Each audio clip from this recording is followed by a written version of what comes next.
ஆதியாகமம் புஸ்தகம் 17ஆம் அதிகாரத்தை எடுத்துக்கொள்ளுங்கள். ஆதியாகமம் புஸ்தகம் 17 1ஆம் வசனத்தை நாம் வாசிப்போம்.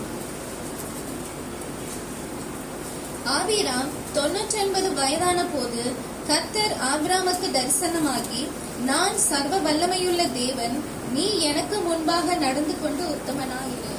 ஆமென். அல்லேலூயா. ஆண்டவர் இன்னைக்கு உத்தமமாய் இரு என்று கர்த்தர் நமக்கு சொல்லுகிற காரியம். நாம் என்ன தியானிக்க போகிறோம்? உத்தமனாய் இரு. ஆபிரகாமுக்கு ஆபிராம் அவருக்கு ஆண்டவர் தரிசனமாகி, சர்வ வல்லமுள்ள தேவன், நீ எனக்கு முன்பாக நடந்து உத்தமனாயிரு. அல்லேலூயா. ஆண்டவர் நம்மை பார்த்து சொல்லுகிற வார்த்தை உத்தமனாயிரு. அல்லேலூயா. உத்தமனுக்கு கர்த்தர் துணையா இருக்கிறார். யாருக்கு ஆண்டவர் துணையா இருப்பா? உத்தமருக்கு. முதலாக வேதத்திலே சொல்லப்படுகிற ஒரு வார்த்தை, நான் சர்வ வல்லமுள்ள தேவன். அல்லேலூயா. முதல் தன்னுடைய பெயரை சொல்கிறார், நான் சர்வ வல்லமை உள்ள தேவன், என்னால செய்யக்கூடாத காரியம் ஒன்றும் இல்லை. எப்போது அவர் சொல்லுகிறார்? என்னால செய்யக்கூடாத காரியம் ஒன்றும் இல்லை, எல்லாவற்றையும் செய்ய வல்லமை எனக்கு உள்ளது, எல்லாவற்றையும் மாற்றக்கூடிய அதிகாரம் எனக்கு இருக்கிறது, நீ நம்ப முடியாத காரியங்களை செய்ய அதிகாரம் எனக்கு இருக்குது. அல்லேலூயா. ஆகினாலே ஆண்டவர் ஆபிரகாமு 99 வயசிலே, கல்லாத வயசிலே கிழவனா இருக்கிற ஆபிரகாமுக்கு ஆண்டவர் பேசுகிற ஒரு வார்த்தை தான், ஆபிரகாமே, நான் சர்வ வல்லமுள்ள தேவன், நீ எனக்கு முன்பாக நடந்து உத்தமனா இரு. அல்லேலூயா. உத்தமத்தை காத்துக்கொள் என்றார். உத்தமம் என்றால் என்ன? தேவனுடைய வார்த்தையை அப்படியே பற்றி கொண்டிருப்பதுதான் உத்தமம். அல்லேலூயா. உத்தமம் என்று சொல்கிறது நம்முடைய வாழ்க்கையில் இல்ல, தேவன் தருகிற அந்த காரியத்தை அப்படியே புரிந்து கொண்டு, தேவன் சொல்லுகிற காரியத்தை புரிந்து கொண்டு அதன்படி நடப்பதுதான் உத்தமம். அல்லேலூயா. யோபு தன் உத்தமத்தில் இருந்து மாறல, ஆபிரகாம் தன் உத்தமத்திலே நடந்தான் என்று வேதம் சொல்லுகிறது. அல்லேலூயா. அவர் பிள்ளைகிட்ட சொன்னார், உன் தகப்பன் என்னுடைய கற்பனைப்படி, என் உடன்படிக்கையின்படி அப்பா நடந்தார் என்று ஈசா கிட்ட கர்த்தர் சொல்றார். அல்லேலூயா. ஆண்டவர் எவ்வளவு நல்லவர் பாருங்க. உன்னுடைய சாட்சி உன் பிள்ளைகிட்ட சொல்லுவார், உன்னுடைய தகப்பன் எவ்வளவு உத்தமமாய் நடந்தான், ஆபிரகாமின் நிமித்தம் நான் உன்னை ஆசீர்வதிப்பேன். ஏனென்றா உத்தமனை கர்த்தர் துணையா இருக்கிறார். ஏன் ஆண்டவர் இந்த வயசுல வந்து சொல்லணும்? அவன் பயந்து நடுங்கி கொண்டு இருக்கிறான். ஆண்டவர் 75 வயசுல ஒரு வாக்குத்தத்தம் கொடுத்தாரே, 75 வயசுல ஒரு வாக்குத்தத்தம் கொடுத்து விட்டார். என்னன்னா, உன் சந்ததியை நான் ஆசீர்வதிப்பேன், மணலத்தனையான கடற்கரை திரளான மக்கள் உன் சந்ததியை பிறப்பார்கள், ராஜாக்கள் தோன்றுவார்கள் என்று தேவன் வாக்களித்து விட்டார். ஆனா 24 ஆண்டுகள் கழித்து அவனுக்கு இன்னும் பயம் வந்துடுச்சு. ஆண்டவருடைய வாக்குத்தத்தம் தாமதமாகும் போது பயம் வந்தது ஆபிரகாமுக்கு. ஆண்டவர் ஆபிரகாமுக்கு தரிசனமாகி பேசுகிறார், ஆபிரகாமே, நான் சர்வ வல்லமுள்ள தேவன், காலங்கள் உனக்கு தாமதிக்கலாம், வருஷங்கள் உனக்கு போகலாம், உன் சரீரம் வயதாகி போகலாம், ஆனாலும் நான் சர்வ வல்லமுள்ள தேவன் என்பதை நீ நம்பு. என்ன செய்யக்கூடாத காரியம் செய்ய முடியாத காரியத்தை எல்லாம் என்னால செய்ய முடியும். அல்லேலூயா. நீ அதனால உத்தமனா இரு, தன் உத்தமத்தை மாற்றிக்கொள்ளாது என்று கர்த்தர் சொல்லுகிறார். ஆகினால சூழ்நிலை என்ன ஆயிடுச்சு தெரியுமா? ஆண்டவர் சொன்ன காரியங்களை தாமதமாகும் போது, ஒருவேளை ஆண்டவர் சொன்ன காரியம் நம்முடைய வாழ்க்கையில் தாமதமாகும் போது நாமளே ஒரு முயற்சிகளை எடுக்கிறோம். அந்த முயற்சி தான் ஆபிரகாமும் சாராளும் சேர்ந்து ஒரு முடிவு எடுத்தார்கள். உனக்கு வயதாகி கொண்டே போய் கொண்டிருக்கிறது, ஆகினால் தேவனுடைய வாக்குத்தத்தத்தை நிறைவேற வேண்டும் என்றால் என் வீட்டிலே ஆகார் என்கிற ஒரு அடிமை பெண் எகிப்து தேசத்தில் கொண்டு வந்திருக்கிறேன், நீ அவளோட மனைவியா வைத்துக் கொண்டு அவளோடு கொண்டு நீ என்ன பண்ண, திருமணம் பண்ணி குழந்தை பெற்றுக்கொள் என்று சாரார் சொன்னதை அவர் கேட்டார்கள். இது சொந்த முயற்சி. ஆண்டோடைய வாக்குத்தத்தங்கள் நிறைவேறுவதற்கு தாமதமாகும் போது மனுஷனாக என்ன பண்ணிட்டான்? கடவுளுக்கு கஷ்டத்தை கொடுக்க கூடாது, நம்மள என்ன பண்ணுவான்? முயற்சி பண்ணி நம்ம என்ன பண்ணுவோம்? வேற வழியில ஏதாவது செய்துடுவோம். நிறைய பேர் என்ன பண்ணாங்க? தவறான வழிகளை தேர்ந்து கொள்கிறார்கள். அதனால்தான் இன்னைக்கு மனுஷனுடைய வாழ்க்கையிலே தவறான முடிவுகளை தேவன் தாமதித்தாலும் சரியா செய்வார் என்பதை நாம் நம்பணும். ஆமென். அல்லேலூயா. தேவன் ஏன் தாமதிக்கிறார்? 24 வருஷம் ஆயிடுச்சுங்க, சரீரம் செத்து போயிடுச்சு, சாராளுடைய கர்ப்பமும் செத்து போயிடுச்சு. இப்போ எங்களுடைய முயற்சினால் ஏதாவது செய்து முடிச்சிடலாம் என்று ஆகாரோடு அவர் சேர்ந்து இஸ்மவேல் என்கிற சந்ததியை அவர் பெற்றெடுத்தார்கள். இன்ன வரைக்கும் அது தீமையா இருக்கிறது. தேவ சித்தத்தை அறியாமல் ஒரு மனிதன் செய்கிற அந்த தீமை இன்ன வரைக்கும் நம்ம அதை பாட அனுபவிக்கிற ஒரு சம்பவம் நமக்குள்ள இருக்கிறது. அவன் துஷ்டனா இருக்கிறான், அவன் கை ஓங்கி இருக்கிறது. தேவன் திட்டமிடாத ஒரு சந்ததி பூமியிலே பிறந்தது என்றால் அது ஒரு மனிதனுடைய முயற்சியா இருக்கிறது. தேவன் ஈசாக்கை தான் தேவன் வாக்கு பண்ணினார். அல்லேலூயா. நன்மை தீமை உன்னால் தேர்ந்து கொள்ள முடியும். எதை செய்ய வேண்டுமானால் உன்னோட விருப்பத்தின் ஆண்டவர் விட்டுடுவார். உன் திருமண காரியத்தில், வேலை காரியத்தில் நீ எடுக்கிற முடிவுதான். நீ என்ன வேணா முடிவு எடுக்கலாம். ஆனா தேவ சித்தம், தேவனுடைய வாக்குத்தத்தம் உனக்கு இருக்குதா? அது தாமதமாச்சுன்னா காத்துரு. ஆனா காத்திருக்காமல், பொறுமையா இருக்காமல், என்னுடைய முயற்சினாலே நான் எதையோ ஒரு செய்து விடுவேன் என்று நீ செய்தனா அந்த செய்த செயல் உனக்கு வினையா மாறிடும், அது தீமையா மாறிடும். அதனால்தான் ஆண்டவர் சொல்றார், நான் சர்வ வல்லமுள்ள தேவன். ஆமென், அல்லேலூயா. நான் சர்வ வல்லமுள்ள தேவன் என்று சொல்கிறார். எல் ஷடாய் என்றால் சர்வ வல்லமுள்ள தேவன். முதல் தடவையாக சொல்லுகிறார். மனுஷனுடைய பார்வையில முடியாததை தேவன் நமக்கு மத்தியிலே செய்து கொண்டு இருக்கிறார். எல் ஷடாய், எல் என்றால் பெலன். எல் என்றால் பெலன். எல் ஷடாய் என்றால் தாயை போல மார்புடையவர், போஷிக்கிறவர். தாயை போல மார்புடையவர், போஷிக்கிறவர் என்ற அர்த்தமா. அப்போ தேவன் என்ன செய்கிறாரா? ஒரு தாயை போல நமக்கு பலனை கொடுத்து ஒரு தாயை போல போஷிக்கிறவரா இருக்கிறார். பிள்ளைக்கு எப்போ என்னென்ன தேவை என்பதை ஒரு தாய்க்கு தெரியும். நம்முடைய தேவன் ஒரு தாய் உள்ளம் கொண்ட தேவன். அல்லேலூயா. பிள்ளைக்கு இறங்குகிறது போல நமக்கு இரக்கம் உள்ளவரா இருக்கிறார், போதுமானவரா இருக்கிறார் என்று வேதம் சொல்லுகிறது. அதாவது தாயின் மார்பின் மாதிரி போஷிக்கும் தேவன். போஷிக்கும் தேவன் அப்படின்னா போஷிக்கிறது என்ன அர்த்தம்? எப்படி சொல்லுவாங்க? போஷிக்கிறதுனா போஷிக்கிறது, கொடுக்கிறது. அப்படி அல்லேலூயா. எல்லாவற்றையும் கொடுக்கிறார். சர்வ வல்லமுள்ள தேவன் என்பதற்கு போதுமானவர், போதுமானவரா இருக்கிறார், முழுமையானவரா இருக்கிறார், உண்மை உள்ளவரா இருக்கிறார் என்று வேதம் சொல்கிறது. தேவன் நமக்கு போதுமானவரா இருக்கிறார், முழுமை உள்ளவரா இருக்கிறார் என்று நமக்கு முன்பாக வேதம் சொல்லுகிறது. அல்லேலூயா. உத்தமமாய் நடப்பது என்றால் என்ன? இன்னைக்கு உத்தமமா நடக்கிறத குறித்து வேதத்துல பல விஷயங்கள் இருக்குது. சில விஷயங்களை உங்களுக்கு நான் சொல்றேன். இப்ப உத்தமமா நடப்பது என்றால் என்ன? மீகா சொல்லுகிறா, எழுதுங்க. மீகா 6:8. மீகா 6:8 சொல்லுகிறது, மனுஷனே நன்மை இன்னதென்றும் அவர் உனக்கு அறிவித்திருக்கிறாரே, நியாயத்தை செய்து இரக்கத்தை சிநேகித்து உன் தேவனாகிய கர்த்தருக்கு முன்பாக மனத்தாண்மையா நடப்பதை அல்லாமல் வேறு எண்ணத்தை கர்த்தர் உன்னிடத்திலே கேட்கிறார். மனத்தாண்மையா நடப்பதுங்க. உத்தமமாய் நடப்பது என்றால் என்ன? நன்மை என்னதென்று அவர் உங்களுக்கு என்ன பண்ணியிருக்கிறாராம்? அறிவித்து இருக்கிறார். தேவனுக்கு முன்பாக மனத்தாண்மையா இருப்பது என்றால் உண்மையா இருப்பது. மனத்தாண்மையா என்றா மனசு என்ன பண்ணணும்? பெருமை உள்ளவனுக்கு தேவன் எதிர்த்து நிற்கிறார். மனத்தாண்மை என்பது எப்படி சொல்றது? மனத்தாண்மை என்பது தேவனுக்கு கீழ்ப்படுகிற உள்ளம். ஆமென், அல்லேலூயா. நன்மை என்னதென்று தேவன் உனக்கு அறிவித்திருந்தும் நியாயத்தை செய்து இரக்கத்தை சிநேகித்து, நியாயத்தை செய்து இரக்கத்தை சிநேகித்து. அப்ப நியாயத்தையும் இரக்கத்தையும் என்ன பண்ணக்கூடாது? விட்டுடக்கூடாது. தேவன் நியாயம் உள்ளவர், இரக்கம் உள்ளவரா இருக்கிறார். அவருடைய குணம் அது. அந்த என்ன பண்ணிடுறாரு? நன்மை செய்.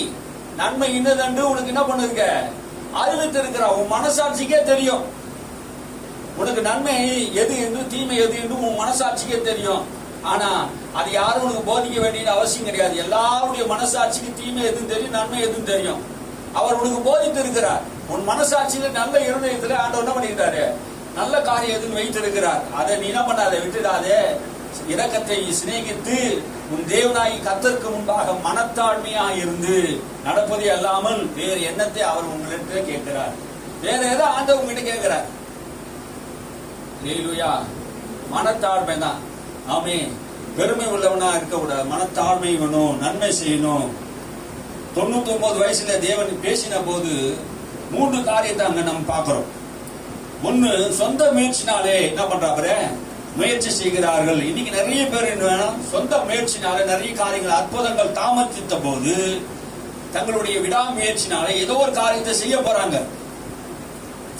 ஏதோ ஒரு முயற்சி என்ன பண்ணாங்க? செய்ய போறாங்க. கடவுளுடைய சித்தத்தை அறியாமல், நோக்கத்தை அறியாமல், தனக்கு செய்ய போற காரியம், தன் எதிர்காலத்துடைய மனைவி, எதிர்காலத்துடைய காலேஜ் படிப்பு, எதிர்காலத்துடைய வீடு, எதிர்காலத்தில் நடக்க போற காரியங்கள் எல்லாம் ஒரு தாமதமாகும் போது, ஒரு வேலையா இருக்கலாம், ஏதாவது ஒரு காரியம், எந்த காரியம் உனக்கு தாமதமா இருக்குதோ உன்னுடைய சொந்த முயற்சினால என்ன பண்றாங்க, நிறைய பேரு முயற்சி என்ன பண்றாங்க, அதை வெற்றி அடையலாம் என்று கர்த்தருக்கு காத்திருக்காமல், கர்த்தருடைய வார்த்தைக்கு காத்திருக்காமல், கர்த்தர் எனக்கு உதவி செய்வார் என்று நம்பிக்கையோடு காத்திருக்காமல் தன்னுடைய முயற்சினால என்ன பண்றாங்க, முயற்சி செய்யறாங்க. அல்லேலூயா. அந்த முயற்சினால என்ன பண்றாங்க, விளைவு அடைகிறாங்க. காட் என்ன பண்ணாரு, எப்பவும் ஆண்டவர் என்ன பண்ணாரு, எப்பவுமே நமக்கு உதவி செய்கிறவரா இருக்கிறார். நம்ம எப்பவும் குறைவுள்ளவரா இருக்கிறோம். எனக்கு அது இல்லை, இது இல்லை, இது இல்லைன்றான். ஆனா வேதம் என்ன சொல்லுகிறதுன்னா, 2 கொரிந்தியர் புஸ்தகம் 12ஆம் அதிகாரம் 9ஆம் வசனம் சொல்லுகிறது. 2 கொரிந்தியர் புஸ்தகம் 12:9 சொல்லுகிறது. வாசிங்க. அப்போஸ்தலனாகிய பவுலை பார்த்து கர்த்தர் சொல்லுகிறார். அதற்கு அவர், என் கிருபை உனக்கு போதும், பலவீனத்திலே என் பலன் பூரணமாய் விளங்கும் என்றார். ஆகையால் கிறிஸ்துவின் வல்லமை என் மேல் தங்கும்படி என் பலவீனங்களை குறித்து நான் மிகவும் சந்தோஷமாய் மேன்மை பாராட்டுகிறேன். மனுஷன் எஃபோர்ட் போட்டு வாழ்ந்தாங்க இது வரைக்கும். அவன் பலவீனம் ஆயிட்ட போது கர்த்தர் என்ன பண்ணாரா, உன் பலவீனத்துல கர்த்தருடைய பலன் எஃபோர்ட். ஆமென். அல்லேலூயா. கர்த்தர் உனக்கு என்ன பண்ணுவாராம், உன் பலவீனத்துல உதவி செய்வார். ஆமென். உன் பலத்துல நீ ஓடிக்கொண்டு இருக்கிற நாட்கள் வரைக்கும் கர்த்தர் உனக்கு உதவி செய்ய மாட்டார். நீ எப்ப பலவீனம் ஆகுறியோ, நான் பலவீனம் என்று நீ உணர்கிறியோ, அப்போதே கர்த்தருடைய கிருபை உனக்கு மேல என்ன பண்ணும், பூரணமா விளங்கும். அப்படி வாசிக்க. அதற்கு அவர், என் கிருபை உனக்கு அதற்கு அவர், என் கிருபை உனக்கு போதும். 3 தடவை விண்ணப்பம் பண்ணினார். என் கிருபை உனக்கு போதப்பா, உன் பலவீனத்திலே. ஆமே. உன்னுடைய பலவீனத்திலே. ஆமே. நம்முடைய கேட்கிற ஒவ்வொருடைய பலவீனத்திலும் அவருடைய பலன் பூரணமா விளங்கும். ஆமே. என் கிருபை உனக்கு போதும். அப்ப தேவன் என்ன சொல்றாருன்னா, உன் பலவீனத்தை தான் என் கிருபை விளங்கும். அப்போதான் பவுல் சொல்றாரு, நான் எப்போது பலவீனனா இருக்க விரும்புகிறேன். ஏனென்றால் நான் என் பலத்தில் எதையும் செய்ய முடியாது. நான் ஓடுகிறது, பிரயாசப்பட்டது தேவனுடைய கிருபையினாலே நான் பிரயாசப்படுகிறேன். நான் ஓடினது விருதாகமாக ஓடவில்லை. என் சொந்த முயற்சினால, என் பலத்தினால ஓடல. தேவன் எனக்கு கொடுத்த கிருபையினால ஓடுகிறேன். எவ்வளவு அடிகள், எவ்வளவு அவமானங்கள், இவ்வளவு பலவீனங்கள் என் சரீரத்தில் வந்தாலும் தேவ கிருபை என்னை தாங்கிக் கொண்டு இருக்கிறது. அல்லேலூயா. தேவ கிருபை மாத்திரம் இல்லைன்னா நான் பலவீனனா போயிருப்பேன். அல்லேலூயா. தேவ கிருபையை சார்ந்தவர்கள் தாழ்மை உள்ளவங்களா இருப்பார்கள்.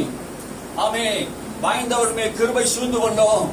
கிருபை எதற்காக ஆண்டவர் கொடுக்கிறார், மனத்தாழ்மையை அணிந்தவர்களுக்கு கிருபை தருகிறார். உன் தேவனாய் கர்த்தர் உனக்கு மனத்தாழ்மையை தந்தாருண்டா அவர் கூட கிருபையை தருவார். அல்லேலூயா. உன் பலவீனத்தில் ஒரு பலன் பூரணமா விளங்கும். போல் சொல்லி இருக்கிறான், எல்லாரும் காட்டிலும் நான் தான் நிறைய உழைச்சேன், நான் தான் சுவிசேஷத்தை சொன்னேன், நான் தான் ஆசியா முழுவதும் சுவிசேஷத்தை சொன்னேன்னு சொல்லல பாருங்க. நான் அல்ல, எனக்கு அளிக்கப்பட்ட கிருபையே என்னை அப்படி செய்ய வைத்தது என்று கிருபையை மேன்மை பாராட்டுகிறார். அல்லேலூயா. உன் பலத்தை மேன்மை பாராட்டாத தேவ பிள்ளையே, கிருபையை மேன்மை பாராட்டு. நான் அல்ல, எத்தனை சாதனை செய்தாலும் தேவன் எனக்கு கொடுத்த கிருபை தான் நான் முன்னேறுவதற்கு காரணம். நான் உயர்வதற்கு காரணம் தேவன் தான். என் ஞானத்துக்கு காரணம் அவர் தான். என் பலத்துக்கு காரணம் அவர் தான். அவருடைய கிருபையினால் தான் நான் பலனா இருக்கிறேன், ஞானமா இருக்கிறேன், ஐஸ்வர்யனா இருக்கிறேன் சொல்லணும். அல்லேலூயா. தேவன் கொடுத்த கிருபை அதான் உத்தமமா நடக்கிறது. தேவ கிருபை என்ன பண்ணக்கூடாது, அசட்டை பண்ணக்கூடாது.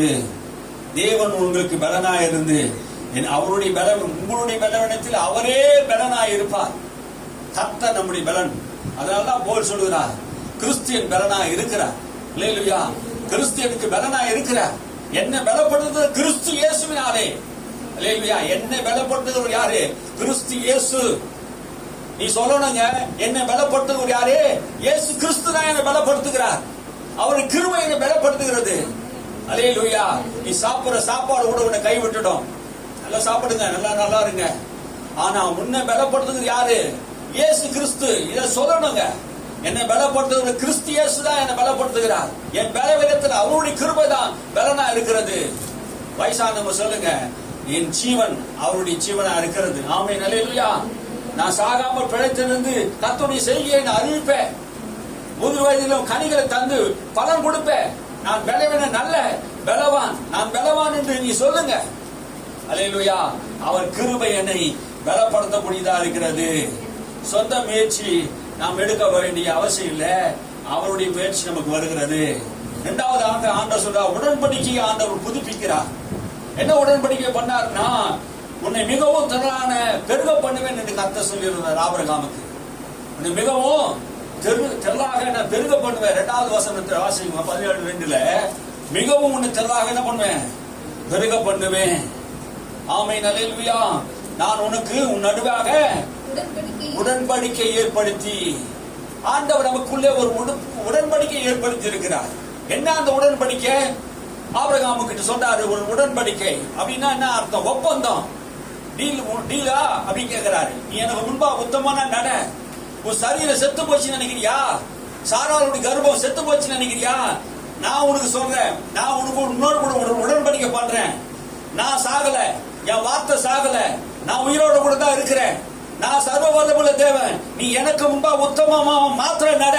உன் சரீரத்தை பார்க்காத, சூழ்நிலையை பார்க்காத, உன் வாழ்க்கை எதையும் பார்க்காத, என்ன நம்பு. நான் உன் கூட இருக்கிறேன். நான் உனக்காக யாவையும் செய்வேன் என்று சொன்னாரு. அதுதான் சர்வ வல்லமுள்ள தேவன். அல்லேலூயா.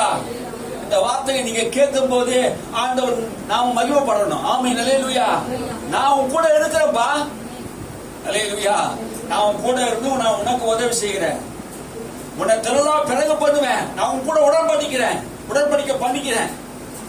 ஆபிரகாமோடு பண்ணின உடன்படிக்கை ஆண்டவர் மாறாதவரா இருக்கிறார். மனுஷனோடு மனுஷன் உடன்படிக்கை பண்ணினாலே மனுஷன் மாறதில்லை. தேவன் தம் தகப்பனாகிய விசுவாசத்தின் தகப்பனாகிய ஆபிரகாமோடு ஒரு உடன்படிக்கை பண்ணினார். உன்னை திரளாக பெருக பண்ணுவேன். ஆகினால்தான் இந்த பூமியிலே உலகத்தில் இருக்க எல்லாரும் காட்டிலும் கிறிஸ்துவ மத்த பெரும்பான்மைகள். அல்லேலூயா. எல்லாரும் இன்னைக்கு தமிழ்நாட்டில் இருக்கிற மக்கள் எல்லாம் சொல்லுகிறார்கள் நாம் சிறுபான்மையர்கள் என்று. நாம் சிறுபான்மையர்கள் அல்ல, பெரும்பான்மையர்கள். அல்லேலூயா, அல்லேலூயா. நாம் பெரும்பான்மையர்களாக இருக்கிறோம். உலகம் முழுவதும் தேவ ஜனங்கள், வானத்து நட்சத்திரங்கள், கடற்கரை திரளான மக்கள், ஆபிரகாமின் சந்ததிகளாக இருக்கிறோம். தேவன் தமது வாக்குத்தத்தத்தை மாறாதவரா இருக்கிறார். எப்படி அவர் மாறாதவரா இருக்கிறாரோ அவருடைய வாக்குத்தத்தங்கள் மாறாததா இருக்கிறது. அல்லேலூயா. 4ஆம் வசனம் 5ஆம் வசனத்தை வாசிங்க. நான் உன்னோட பண்ணுகிற என் உடன்படிக்கை என்னவென்றால், நீ திரளான ஜாதிகளுக்கு தகப்பனாவாய். நான் உன் கூட பண்றேன்ப்பா. நான் உன் கூட இருந்து உன்னோட கூட என்ன பண்றேன்? உடன்படிக்கை பண்றேன். என்ன உடன்படிக்கை? நீ திரளான ஜனங்களுக்கு தகப்பனாவாய். ஒரு பிள்ளை இல்லையே, சரீரம் செத்து போச்சு, எல்லாம் சொல்றேன். நான் சர்வ வல்லமுள்ள தேவன். நான் உனக்கு உடன்படிக்கை பண்றேன். நான் உனக்கு பிராமிஸ் பண்றேன். நான் வாக்கு கொடுக்கிறேன். நீ எனக்கு முன்பா உத்தமனா நட. ஆமே, மத்ததெல்லாம் நான் பாத்துக்கிறேன். என்னால முடியாது. உன் பலத்தை நம்பாத, என்ன நம்பு. அல்லேலூயா. சாரா கர்ப்பம் செத்து போச்சு, நான் உயிரோட கூட இருக்கிறேன். ஆமே, அல்லேலூயா. சர்வத்தையும் உருவாக்கின தேவன் சாரா கர்ப்பத்திலே உயிர் உள்ள ஓட்டத்தை கொடுக்க, ஜீவனை கொடுக்க அவரால் முடியும். ஆமே, நீ என்ன நம்பு. நான் கூட இருந்து உனக்கு என்ன பண்ணுவேன்? உதவி செய்கிறேன். உன் கூட உடன்படிக்கை பண்றேன். உன்னை திரளான ஜாதிகளுக்கு தகப்பனாக்குவேன். ஒரு பிள்ளை இல்லைன்னு சொல்றியா? உன் மூலமாக இல்லாதவர்கள் இருக்கிறா போல அழைக்கிற தேவன். உன்னை கொண்டு நான் செய்வேன். உன் பலவீனத்துல என் பலம் பூரணமா விளங்கும். உன் பலவீனத்துல உனக்கு பிள்ளை பிறக்காது தெரியும். ஆனா நான் உன் கூட இருக்கிறேன். அல்லேலூயா. நான் உன் கூட இருந்து என்ன பண்ணுவேன்? ஒரு உடன்படிக்கை பண்றேன். முடியாததை நான் முடிச்சு காட்டுறேன். செய்ய முடியாததை நான் செய்து காட்டுறேன். அல்லேலூயா. மனுஷ அறிவினால் புரிந்து கொள்ள முடியாது, எண்ணி முடியாத அதிசயங்கள், ஆராய்ந்து முடியாது பெரிய காரியங்களை செய்கிற தேவன் நம்முடைய தேவன். அல்லேலூயா. எண்ணியே முடியாது, ஆராய்ந்தே பார்க்க முடியாது. அவரை பெரிய காரியங்களை ஆபிரகாமுடைய வாழ்க்கையில செய்தாருன்னா, இயேசு கிறிஸ்துவை ரட்சகராக ஏற்றுக்கொண்டிருக்கிற நம்முடைய வாழ்க்கையில அதிக ஆயிரக்கணக்கான அதிசயங்களை செய்ய அவர் வல்லவராக இருக்கிறார். அல்லேலூயா, அல்லேலூயா. 3வது உடன்படிக்கையை புதுப்பிக்கிறார். என்ன பண்ணாரு? 5ஆம் வசனத்தை வாசிங்க. இனி உன் பேர் ஆபிராம் எண்ணப்படாமல் நான் உன்னை திரளான ஜாதிகளுக்கு தகப்பனாக ஏற்படுத்தினபடியால் உன் பேர் ஆபிரகாம் எனப்படும். அங்கே உங்க பேரை மாத்துறாருங்க. அல்லேலூயா. நிறைய பேரை ஆண்டவர் மாத்துறார். உன் பேரை, உன்னுடைய சூழ்நிலை அட்ரஸே மாத்த போகிறார். ஆமென், அல்லேலூயா. தேவனுடைய வார்த்தையை உத்தமமா நடக்கிற உன் பேரை மாற்றுவார், உன் அட்ரஸை மாற்றுவார். அவர் உனக்கு புது நாமத்தை தருவார், உனக்கு புது பேரை வைப்பார். அல்லேலூயா. இது வரைக்கும் இருந்த பேர் வேற. கடங்காரன், தரித்திரன், ஏழை, எளிமை உள்ளவன், தோல்வி அடைஞ்சவன், ஒண்ணுக்கும் உதவாதவன், முட்டாள், மூடன், இப்படிலாம் நமக்கு பேர் இருக்கலாம். ஆனா ஆண்டவர் நம்முடைய பேரை மாற்றுவார். உன் பேரை கர்த்தர் மாற்றுவார். அல்லேலூயா. உன்னை அதிசயங்களை காண பண்ணுகிற தேவன். அல்லேலூயா. உன் பேரை மாத்துகிறா. என்ன பேர் மாத்துகிறா? ஆபிராம் இல்லையா, ஆபிரகாம். நீ அநேக ஜாதிகளுக்கு தகப்பனாக வாய். ஆமே, நீ ஆபிராம் அல்ல, நீ நீ ஒரு பெரிய தகப்பன் என்று சொல்ல, பெரிய தகப்பன் அல்ல, ஜாதிகளுக்கு தகப்பன், தேசங்களுக்கு தகப்பனாக மாற போற. அல்லேலூயா. நீ உத்தமனா இருந்தா, நீ எனக்கு முன்பாக உத்தமனா வாழ்ந்தினா, உன்னை தேசங்களுக்கு தகப்பனாக மாற்றுவேன். இயேசு கிறிஸ்து விசுவாசிக்க அத்தனை பேரும் ஆபிரகாமின் சந்ததிகளாக இருக்கிறார்கள் என்று வேதம் சொல்கிறது. ஆபிரகாமுக்கு எவ்வளவு சந்ததி சொல்ல முடியுமா? வானத்து நட்சத்திரங்கள் எவ்வளவு எண்ண முடியுமா? கடற்கரை மணலை எண்ண முடியுமா? அவ்வளவு சந்ததிகளை கர்த்தர் ஆபிரகாமுக்கு கொடுத்திருக்கிறார். உத்தமமாய் நடந்தார். அல்லேலூயா. ஆபிரகாம் உத்தமமாய் நடந்ததுனால இவ்வளவு திரளான சந்ததிகளை தேவன் அவருக்கு கொடுத்தார். உன் பேர் ஆபிரகாம் எனப்படும். அது சொன்னாரு, உன்னை மிகவும் அதிகமாய் பருகி பெருக பண்ணி முன்னிலே ஜாதிகளை உண்டாக்குவேன், முன்னிடத்திலே ராஜாக்கள் தோன்றுவார்கள். நீ உத்தமமாய் நடந்தினா உன் சந்ததியிலே என்ன பண்ணுவாங்க? ராஜாக்கள் தோன்றுவாங்க, திரளான மக்கள் பிறப்பாங்க. அல்லேலூயா. உன்னுடைய முயற்சி நீ தோல்வி அடைஞ்சாலும் தேவன் உனக்காக முயற்சி செய்கிறார். ஏனென்றால் நீ தேவனுடைய வார்த்தையை நம்புகிற. ஆமென். ஆபிரகாம் விட்டு ஆண்டவர் பேசின போது அவன் அவிசுவாசம் அவன் விட்டு நீங்கினது. அல்லேலூயா. அது வரைக்கும் அவருக்கு அவிசுவாசம் இருந்திருக்கலாம். ஆண்டவர் பேசுகிறார், மறுபடியும் அவரோடு பேசுகிறார், தரிசனமாகி பேச, ஆபிரகாமே நான் சர்வ வல்லமுள்ள தேவன். அப்ப அவன் அவிசுவாசம் நீங்கி அவன் தேவனுடைய வார்த்தையை விசுவாசிக்க ஆரம்பிச்சிட்டான். அல்லேலூயா. அவன் தேவனுடைய வார்த்தை என்ன பண்ணல? அற்பமா எண்ணல, அவிசுவாசமா எண்ணல. உன் வாழ்க்கையில அற்பமா எண்ணாது, அவிசுவாசமா எண்ணிக்கொண்டு இருக்கிற வாழ்க்கையில் நிறைய காரியங்களை ஆண்டவர் அந்த விசுவாசமா மாற்றுவார். அல்லேலூயா. எதெல்லாம் அற்பமா எண்ணி இருக்கிறீங்களோ அதெல்லாம் என்ன பண்ணுவாரு? அற்புதங்களாக மாற்றுவா, அதிசயங்களாக மாற்றுவா. அவன் விசுவாசத்திலே பலவீனனாக இருக்கவில்லை, விசுவாசத்தில் வல்லவனாக இருந்தான். அல்லேலூயா. நீ வல்லவனா இருக்க வேண்டும். நீ நல்லவனா இருக்கிறது மாத்திரமல்ல, விசுவாசத்தில் வல்லவனா இருக்கணும். கிறிஸ்தவர்கள் நாங்க நல்லவனா இருந்தா மட்டும் போதும் நினைக்கிறாங்க. நீ நல்லவங்களா மாத்திரம் இல்ல, விசுவாசத்தில் வல்லவனாக மாறணும் என்று கர்த்தர் சொல்றார். அல்லேலூயா. நல்லவனுக்கு எல்லாம் நடக்கும் தான், ஆனா விசுவாசிக்கிறவனுக்கு எல்லாம் கூடும். தேவனால் எல்லாம் கூடும், விசுவாசிக்கிறவனுக்கு எல்லாம் கூடும். நீ நல்லவனா மாத்திரம் அல்ல, வல்லவனாகவும் விசுவாசத்தில் வல்லவனாகவும் மாறணும். ஆபிரகாமை போல விசுவாசத்தில் என்ன பண்ணணும்? வல்லவனாக மாறணும். அல்லேலூயா. லேட் ஆனாலும் தேவன் நமக்கு, God is not late. அல்லேலூயா. தேவன் நம்ம வாழ்க்கையில் எது வேணா லேட் ஆகலாம், ஆனா தேவன் லேட்டா வரமாட்டார். ஆமென். அல்லேலூயா. சரியான நேரத்துக்கு வருவார். நம்ம நினைக்கிறோம் அது லேட்டு நினைக்கிறோம். அவர் ஏற்ற காலத்திலே, ஏற்ற நேரத்தில், அதினதி வேளையிலே நேர்த்தியா செய்கிறவர். அல்லேலூயா. அவர் பேர் என்ன? நேர்த்தியா செய்கிறவர். ஏற்ற காலம் உன் வாழ்க்கையில உன் திருமண காரியம் நடக்கலையா? ஏதோ நினைச்சிருக்கிற அந்த காரியம் நடக்கலையா? வரும். அவன் நீ லேட்டு நினைக்கிற, ஆனா கர்த்தர் சொல்றாரு அது லேட் இல்லை. அவன் என் நேரம் வரணும். அந்த நேரம் வந்த போது ஆண்டவனுக்கு என்ன பண்ணுவாரு? அதிசயங்களை கர்த்தர் செய்வார். அல்லேலூயா. எல்ஷடாய் டைமுக்கு வருவாரா? என்ன சொல்றாரு? டைமுக்கு வந்துருவார். எல்ஷடாய் என்னது? டைமுக்கு வந்து உங்களுக்கு உதவி செய்வார். அதை குறித்து ஆபகுக்கு என்ன சொல்றாரு? ஆபகுக்கு என்ன சொல்றாரு? ஆபகுக்கு 2:3 வாசிங்க. 2:3 ஆபகுக்கு 2:3.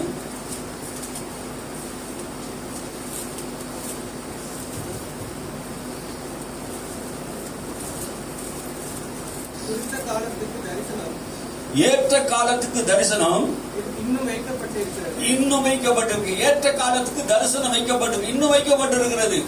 ஏற்ற காலம் உனக்கு இருந்து ஒரு தரிசனத்தை ஆண்டவர் வைத்திருக்கிறார். இன்னைக்கு ஏற்ற காலம் வருது. ஏற்ற காலத்துக்கு தரிசனம் வைக்கப்பட்டிருக்கிறது. முடிவிலே விளங்கும். ஏற்ற காலத்துக்கு தரிசனம் அது நடக்கும். முடிவிலே அது என்ன பண்ணும்? விளங்கும். முடிவுல தான் தெரியும். அது பொய் சொல்லாது. எது? தரிசனம் பொய் சொல்லாது. அது தாமதித்தாலும் அதுக்கு காத்திரு. தாமதித்தாலும் அதுக்கு என்ன பண்ணு? காத்திரு. அப்ப வாழ்க்கையில ஏதோ ஒண்ணுக்காக நீ தாமதிக்கிறது என்றால் காத்திரு. அப்ப காத்திருக்கிற ஒரு அனுபவம் ஆபிரகாமுக்கு இருந்ததுனால்தான் உயர்ந்த காரியங்களை எல்லாம் கர்த்தர் செய்கிறார். லேட்டாக தான் என்ன பண்ணுது? நம்முடைய மதிப்பு கூடுது பாருங்க. அல்லேலூயா. நீண்ட காலமாய் காத்திருந்தது இருதயத்தை இழைக்க பண்ணும். விரும்பினது வரும்போது ஜீவ விருட்சமா இருக்கும். அல்லேலூயா. நிறைய பேருக்கு பிள்ளைகள் நிறைய பேர் வருத்தம், 7 வருஷம் 8 வருஷம் வருத்தம் இருக்குது. அவர் விரும்பினது வரும்போது ஜீவ விருட்சம். பாஸ்டர் என்கிட்ட சொன்னாரு, பாஸ்டர் ஜனவரி மாசம் நீங்க ஜெபம் பண்ணும் போது சபையில ஜெபம் பண்ணல, என் பிள்ளைக்கு இவ்வளவு 7 வருஷம் 8 வருஷம் குழந்தை இல்லாம இருந்தது. நம்ம எல்லாம் சேர்ந்து ஜெபம் பண்ணும்போது ஆண்டவர் அந்த மாசத்திலே நிரம்பினாரு, கர்ப்பம் தரிக்க வைத்தார். ஆமே. இந்த சபையில ஊழியக்காரன் ஜனவரி மாசம் நடந்த சம்பவம். ஆமே. ஹல்லேலூயா. அப்போ நம்ம ஜெபம் பண்ணோம். கர்த்தர் என்ன பண்றாரு? விரும்பினதை தருகிறார். நம்முடைய தேவன் மரித்தோரை உயிர்ப்பிக்கிற தேவனா இருக்கிறார். சரீரங்களை நீங்க பார்க்காதீங்க, உங்களுடைய முயற்சியை பார்க்காதீங்க. கர்த்தர் அற்புதங்களை செய்கிறார். வாசி மறுபடியும், தரிசனம் தாமதித்தாலும் காத்திரு, சொன்னது நிறைவேறும். அல்லேலூயா. அது காத்திரு, ஆண்டவருக்கு காத்திரு. நம்முடைய தேவன் எல்ஷடாயா இருக்கிறார். அவர் போதுமானவர். அல்லேலூயா. போதுமானவர். இன்னைக்கு இந்த உலகம் பார்த்து போனா ஒரே டென்ஷன் உலகத்தில் இருக்கிறோம். அவர் போதுமானவர் என்பது என்ன பண்ணல, உணரல. பணம் இல்ல, வேலை இல்ல, கல்யாணம் பண்ணல, வீடு கட்ட முடியல, காலேஜ் படிக்க வைக்க முடியல, சொந்தமா எதுவும் எந்த ஒரு வாகனம் கூட வாங்க முடியலன்னு ஒரே டென்ஷன் உலகம். டென்ஷன்ல தான் மாந்து இருக்கிறோம். அல்லேலூயா. இது வருதா வாயில வருதா பத்தியா? டென்ஷன் உலகத்துல தான் இங்க இருக்கிறோம். எதுனா ஒரு குறை வந்துச்சுன்னா உடனே என்ன ஆயிடும்? டென்ஷன் ஆயிடும். ஆமே. நம்முடைய தேவன் எப்படியாப்பட்டவர் என்று பவுல் சொல்லும் போது சொல்றாரு. 2 கொரிந்தியர் 9:8 வாசிங்க. 2 கொரிந்தியர் 9:8.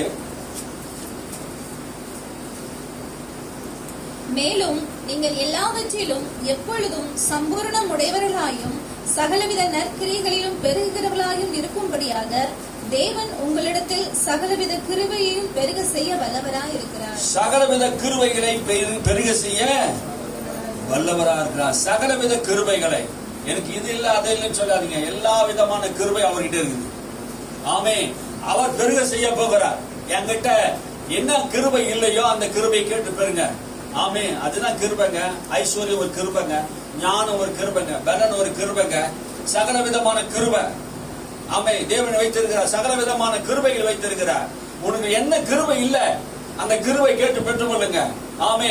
நான் ஏழ்மையா இருக்கிறேன், நான் ஏழை குடும்பத்தை பிறந்திருக்கிறேன், எனக்கு ஒரு நல்ல வருமானம் இல்லையே. நீங்க நிறைய பேருடைய வாழ்க்கையில ஏழ்மை அவனை கொள்ளுது, வறுமை அவனை கொள்ளுது.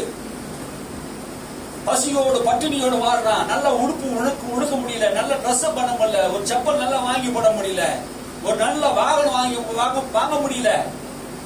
தேவன் சகல விதமான கிருபையை தேவன் நமக்கு வைத்திருக்கிறார். நீ ஒன்னும் குறைபட மாட்டாய். கர்த்தரை தேடுகிற உனக்கு ஒரு நன்மையும் குறைபடாது. அல்லேலூயா. சகல விதமான நன்மைகளை தேவன் நமக்கு வைத்திருக்கிறார். நீ உத்தமமாய் கர்த்தரை பின்பற்றினா ஆபிரகாமை கர்த்தர் ஆசீர்வதித்தது போல உன்னை என்னை ஆண்டவர் ஆசீர்வதிப்பார். அல்லேலூயா. உத்தமனுக்கு கர்த்தர் துணையா மாத்திரமல்ல, உத்தமனுக்கு சகல விதமான கிருபைகளை கர்த்தர் தருகிறார். அல்லேலூயா. நீ ஆண்டவருக்கு முன்பாக உத்தமமா நீ நடந்தீனா சகல விதமான கிருபை தரும். இந்த உலகம் உன்னை பாக்குங்க. நான் சொல்றேன், நம்முடைய தேவன் சர்வ வல்லமுள்ள தேவன் என்பதை இந்த உலகம் பார்க்கும். ஆமென். அல்லேலூயா. உனக்குள்ள இருக்கிற அந்த விசுவாசம், என் தேவன் பெரியவர். ஆமே. என்ன அவர் உயர்த்த வல்லவராக இருக்கிறார், என்னை மேன்மைப்படுத்துவார், என் பேரை பெருமைப்படுத்துவார், என்னை உயர்ந்த இடத்தில் கொண்டு போவார் என்கிற நல்ல உத்தம இருதயம் இருக்குமானா, காலேபை போல யோசுவாவை போல உத்தம இருதயத்தோட தேடுவினா 6,00,000 பேர் போகாத இடத்துக்கு 2 பேர் போனாங்க. உத்தம இருதயத்தோடு கர்த்தரை நீ தேடுவாயன்னா, தேவனுடைய வார்த்தையை உத்தமத்தோடு காலேபு யோசுவாவை விசுவாசிப்பார்னா, அந்த உத்தம இருதயத்துக்காக தேவன் உனக்காக யாவையும் செய்வார். அல்லேலூயா. அவர் உத்தமத்தை அவர் மறக்க மாட்டார். அல்லேலூயா. உத்தமனுக்கு தேவன் துணையா இருந்து உதவி செய்ய வல்லவராக இருக்கிறார். தேவ பிள்ளையே, நீ உத்தமத்தோடு இரு, காத்திரு, பொறுமையாயிரு. தேவன் உனக்காக யாவை செய்ய வல்லமை உள்ளவராய் இருக்கிறார் என்பதை நீ எப்போது உணரு. உன் இருதயத்தில் தேவனை பற்றி உத்தம இருதயத்தோடு தேடு. அல்லேலூயா. பொல்லாதவர்களுக்கு எச்சரிக்கை, பயப்படாதே. தேவன் உனக்கு உதவி இருப்பார். அல்லேலூயா. அவங்க எல்லாம் பெரிய ஆள் ஆயிட்டாங்களே, இவங்க பெரிய ஆள் ஆயிட்டாங்களே, என்ன நீங்க? ஆமே. உன் தேவன் பெரியவர் என்று எண்ணுங்க. ஆமே. அல்லேலூயா. ஒரு காலத்துல சின்ன வயசுல நான் அப்படிலாம் எண்ணினேன்.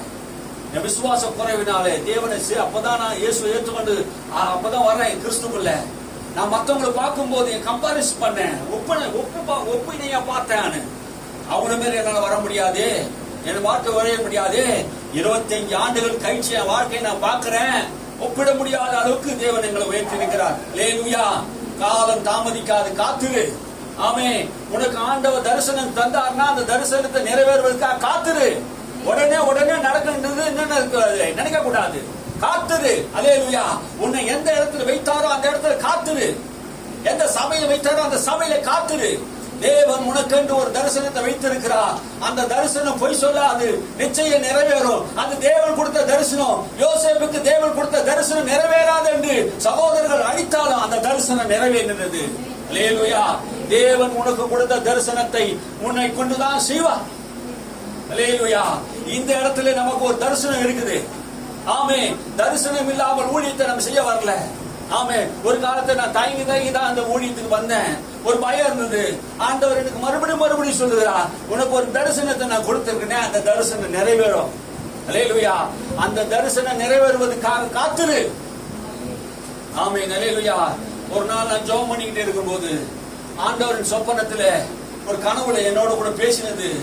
ஒரு விமானம் எப்படி பறந்து போவது போல நான் பறந்து போனேன். வேகமா போனேன். ஒரு பெரிய பெரிய மலைகள்லாம் இருந்தது. அந்த மலைகளெல்லாம் முட்டி என் தலை உடைஞ்சிடுமோ என்று பயத்தோடு கூட, ஆண்டவரை நீ எங்க கொண்டு போற? இந்த சொப்பனத்துல ஆண்டவர் என்னோட பேசுறாரு.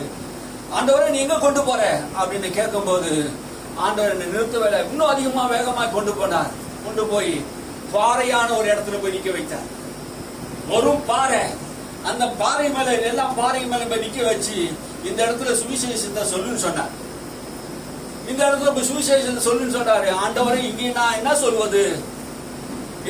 ஒரு மனுஷன் இல்லையே, இங்க கேட்கறதுக்கு ஒரு ஆள் இல்லையே, நான் என்ன சொல்வது? ஒரு பாறையா இருக்குதே அப்படி நான் சொல்லிக்கிட்டே இருக்கும் போது ஆண்டவர் சொன்னாரு, நீ சுவிசேஷத்தை சொல்லு. நான் வாயை திறந்து சுவிசேஷத்தை சொல்லி இருக்கும் போது எங்கேயோ ஒருவர் கல் உடைக்கிறவர் வந்தார். அதுக்கப்புறம் ஒன்னு பின் ஒன்னாக வந்து ஒரு திரளான கூட்டம் எனக்கு முன்பாக நிற்கிறதை, நான் சொல்லுகிற சுவிசேஷத்தை கேட்கிறதை நான் பார்த்தேன். அல்லேலூயா. இதுதான் என்னுடைய தரிசனம். ஆமே. எந்த இடத்துல ஆண்டவர் வைத்தாரோ அந்த இடத்துல இருக்கணும். ஒன்னு பாறையை உடைச்சு கொண்டு வருவார். அல்லேலூயா. பாறையான இருதயத்தை உடைச்சு கொண்டு வருவார். அது கடினமானதுதான். என்னை கடினமான ஊழியத்துக்கு அழைத்திருக்கிறார். ஒரு திரள் கூட்ட மக்களுக்காக என்னை அழைக்காவிட்டாலும் ஒரு கடினமான இருதயம் உள்ள மக்கள் மத்தியிலே தேவன் எனக்கு ஊழியத்தை வைத்திருக்கிறார். அல்லேலூயா. அழைத்து வருவார். அழைத்தவர் உண்மை உள்ளவராக இருக்கிறார். தரிசனம் தந்தவர் உண்மை உள்ளவராக இருக்கிறார். ஆமே. அழைப்பும் அபிஷேகமும் நம்ம இருக்க வரைக்கும் யாராலும் தடை செய்ய முடியாது. எத்தனை பேர் நமக்கு விரோதமா எழும்பினாலும் ஒண்ணும் செய்ய முடியாதுங்க. தாமதிக்காது. தரிசனம் நிறைவேறியே ஆகணும். ஆமே. யோசேப்புக்கு தரிசனம் நிறைவேறினது. குழியில போட்டாங்க. தேவையில்லாத பழி வந்தது. அவங்க அமைக்கினாங்க. எவ்வளவு நன்மை செய்தவன மறந்து போய் விட்டான். துரோகம் பண்ணி விட்டான். ஆனாலும் யோசேப்பு கர்த்தரை உத்தமத்தோடு தேடினான். அல்லேலூயா. அல்லேலூயா. கர்த்தருக்கு விரோதமா நான் பாவம் செய்வது எப்படி? உத்தம இருதயத்தோடு யோசேப்பு இருந்தான். அல்லேலூயா. உத்தமனுக்கு கர்த்தர் துணையா இருந்தான். கொடுத்த தரிசனத்தை நிறைவேற்றாமல் போகல தேவன். தரிசனத்தை நிறைவேற்றினான். அல்லேலூயா. அவன் 30வது வயசிலே எகிப்து தேசத்திலே பெரியாரா வந்துட்டான். ஆமே. அல்லேலூயா. ஆண்டவர் உன்னை சில காலங்கள் உன்னை உபத்திரவத்தில் வைக்கலாம், குழியில வைக்கலாம், தேவையில்லாத பணியில உன்னை வைத்து இருக்கலாம் அப்படின்னு ஒரு நினைப்பு உனக்கு இருக்கலாம். அல்லேலூயா. எந்த இடத்துல நீ விழுந்தியோ அதே இடத்துல இருந்து உன்னை தூக்கி உயர்ந்த இடத்துல கொண்டு வருவதுதான் தேவன். அல்லேலூயா. தாமதிக்க மாட்டான். சீக்கிரம் நிறைவேறும். உன்னை குறித்து ஆண்டவர் சொன்ன வாக்குதத்தல், உனக்கு சொன்ன தீர்க்க தரிசனம் எல்லாம் நிறைவேறும். உன்னை நம்ப பண்ணின வசனத்தை ஆண்டவர் நிறைவேற்றுவார். அல்லேலூயா. உங்ககிட்ட பேசினார், பைபிள் படிக்கும் போது உங்ககிட்ட பேசினாரு, ஒருவேளை சொப்பனத்துல உன்னோட கூட பேசினார்னா தாமதிக்காதுங்க. நிச்சய நேரம் ஒரு காத்திருங்க. ஆபிரகாம் காத்திருந்தார், பொறுமையா இருந்தார். விசுவாசம் பொறுமையை உண்டாக்கும். பொறுமையினால விசுவாசத்தை என்ன பண்ணுங்க? நீங்க அந்த விசுவாசத்தின் நன்மைகளை அடைங்க. விசுவாசம் பொறுமையோடு கூட காத்திருக்க வேண்டும். சில வேளையில ஜெபம் பண்ண டக்குன்னு நடக்குது எனக்கு. சில வேளையில பொறுமையா காத்திருக்க வேண்டிய சூழ்நிலை வருது. பல வருஷங்கள் மாதங்கள் ஆகலாம். ஆமென். அல்லேலூயா. காத்திருங்க. ஆண்டவர் என்ன சொல்றாரு? காத்திருங்க. கர்த்தர் என்ன பண்ணாரு? பூரண கிருபையை உனக்கு தருவார். நிபந்தனை கர்த்தர் தருகிறார். என்ன சொல்றாரு? உத்தமனாய் நட. சங்கீதக்காரன் 84:11 சொல்லுது, உன் தேவனாய் கர்த்தர் சூரியனும் கேடகமானவர், அவர் கிருபையும் மகிமையும் அருளுவார். உத்தமனாய் நடக்கிறவனுக்கு நன்மை வழங்காதிரார். உத்தமமாய் நடக்கிறவனுக்கு நன்மை வழங்காதிரார். அவர் சூரியனும் கேடகமா இருக்கிறார். தேவ பிள்ளைகளே, நீ உத்தமமாய் நடத்தினா உனக்கு நன்மையை அவர் செய்யாமல் இருக்க முடியாது. அல்லேலூயா. என்ன சொல்றாரு? நீ உத்தமமா நீ நடந்துட்டீனா உனக்கு நன்மை என்ன பண்ண மாட்டாரு, செய்யாமல் இருக்க மாட்டார். அல்லேலூயா. என் சின்ன வயசுல இருந்து நான் பார்த்துட்டேன். அப்புறம் அவர் உண்மையா நம்ம பின்பற்றி வந்தா, சத்தியத்தைப்படி நம்ம வாழ்ந்தா, உத்தமமா நடந்தா என்ன பண்ணுவார், கர்த்தர் நன்மை வழங்காதேரா. எங்கள் முன்னோர்கள் அப்படி சொல்றாங்க பழைய ஏற்பாட்டுல, எங்கள் முன்னோர்கள் கர்த்தரை நம்பி என்ன பண்ணாங்க, உத்தமமாய் பின்பற்றினார்கள். அல்லேலூயா. அவர் எல்லாரும் என்ன பண்ணிருக்கீங்க, சம்பூர்ணமாய் ஆசீர்வதித்தீர் என்று வேதம் சொல்லுகிறது. ஆமென். அல்லேலூயா. தேவனை உண்மையோடு நீ பரிபூர்ணத்தோடு தேடும் போது கர்த்தர் என்ன பண்ண முடியாது, ஆசீர்வதிப்பா. உத்தமம் என்கிற வார்த்தைக்கு பூரணம், குறைவில்லாத. ஆமென். உன்னை உத்தமத்தில் நடக்கும் போது உன்னை பூரணமாக, குறைவில்லாதவனாக, முழுமை உள்ளவனாக, அறகுறை இல்ல முழுமை உள்ளவனாக கர்த்தர் என்ன பண்ணுவாரு, உன்னை ஆசீர்வதிப்பார். பழுதற்ற, பைபிள் வசனம் சொல்றது பழுதற்ற ஒரு ஆட்டுக்குட்டி என்று சொல்றார். அப்போ உத்தமம் என்பது உன்னிலே எந்த பழுதும் தேவன் பார்க்க மாட்டார். ஆமென். அல்லேலூயா. பழுதற்றவர்களாக யோபு குறித்து கர்த்தர் சொல்கிறார், உத்தமனும் சன்மார்க்கனும் ஆகிய தேவனுக்கு பயந்தவன் என்று சொல்லுகிறார். அல்லேலூயா. தேவன் சாட்சிடுகிறார், உத்தமனுக்கு கர்த்தர் துணையா இருக்கிறார். ஆரம்பத்திலே யோபுடைய வாழ்க்கையிலே எவ்வளவு காரியங்கள் உபத்திரவங்கள் நடந்தாலும் ஆண்டவர் அவனுக்கு துணையா இருந்தார். ஆரம்பம் எப்படி இருக்கிறது பார்க்காதீங்க, முடிவை பாருங்க. அல்லேலூயா. அல்லேலூயா. தொடக்கம் அற்பமா இருக்கலாம், முடிவு சம்பூர்ணமா இருந்தது யோபுடைய வாழ்க்கையில. தொடக்கம் ஆரம்பமா அற்பமா இருந்த வாழ்க்கையை நம்ம நினைக்கிறோம், நம்முடைய வாழ்க்கையில நிறைய அற்பமா இருக்குது, முடிவு சம்பவமா இருக்குங்க. ஆமென். ஒருவேளை சாப்பாடு கூட வழி இல்லாத குடும்பம். ஆமென். அப்படி இருந்த குடும்பத்தை தான் கர்த்தர் என்ன பண்ணாரு, படிப்படியா நாளுக்கு நாள் கர்த்தர் தாவீதோடு கூட இருந்தது போல எங்கள் குடும்பங்களை கர்த்தர் உயர்த்துகிறார். ஆமென். அல்லேலூயா. குடும்பங்களை மாத்திரமல்ல, தேசங்களை உயர்த்த விரும்புகிறார். எல்லாரையும் ஆண்டவர் உயர்த்த விரும்புகிறார். கர்த்தர் நம்மை ஆசீர்வதிப்பார். அல்லேலூயா. நிறைய நேரம் ஆயிடுச்சு நினைக்கிறேன். இன்னும் நிறைய விஷயங்கள் இருக்கு, நான் பேசலாம். தாவீதை குறித்து நிறைய விஷயங்கள் பேசலாம், சாலமோனை குறித்து பேசலாம், இன்னும் உத்தமத்தை குறித்து நிறைய பேசலாம். கர்த்தர் விசுத்தமானால் அடுத்த வாரத்தில் அந்த உத்தமத்தை குறித்து நம்ம தொடர்ந்து பார்ப்போம். கர்த்தர் நம்மை ஆசீர்வதிப்பாராக. அல்லேலூயா. பழைய ஏற்பாட்டில் வாழ்ந்தவர்கள் எல்லாரும் உத்தமத்தில் நடந்தவர்களுக்கு கர்த்தர் துணையா இருந்தார். ஆமென். ஆபிரகாமுடைய வாழ்க்கையில உத்தமமாய் நடந்தார். எத்தனை தவறுகள் நம்முடைய வாழ்க்கையில் இருந்தாலும் அந்த உத்தமத்தை விட்டு ஆபிரகாம் மாத்தல. தவறுகளை நான் பேச விரும்பல, உத்தமத்தில் இருந்தார். ஆபிரகாமுடைய வாழ்க்கையில ஆகாருக்கு செய்தது தவறு, தேவன் சொன்னது செய்யாமல் போனது தவறு, சில இடங்களில் பொய் சொன்னது தவறு. ஆனா அதெல்லாம் ஆண்டவர் பார்க்கல, அவன் உத்தம குணத்தை தான் பார்த்தார். அல்லேலூயா. நமக்கு என்ன சொல்ல வர்றாருன்னா, நம்முடைய வாழ்க்கை சின்ன சின்ன தவறுகளா இருக்கும், ஆனா நம்முடைய இருதயம் எப்படி இருக்குது, தவறு பண்ணிட்டோம் ஒரு உணர்வு இருக்குது பத்தியா, அதான் உத்தம இருதயம். அல்லேலூயா. நான் தவறே பண்ணிட்டாவளோ அந்த உணர்வை பத்தியா, அதான் உத்தம இருதயம். இல்ல நான் பண்ணது எல்லாம் கரெக்ட் தான், சரிதான் அப்படின்னு சொன்னீங்கன்னா அது உத்தம இருதயம் இல்ல, பொல்லாத இருதயம், அவிசுவாசமான இருதயம், தேவனுக்கு எதிரான விசுவாசிக்கிற இருதயம். அப்படிப்பட்ட இருதயம் நம்மளுக்கு வேண்டாம். அல்லேலூயா. உத்தம இருதயத்தை கர்த்தர் நமக்கு தரணும். ஆமென். நம்ம ஜெபம் பண்ணுவோம்.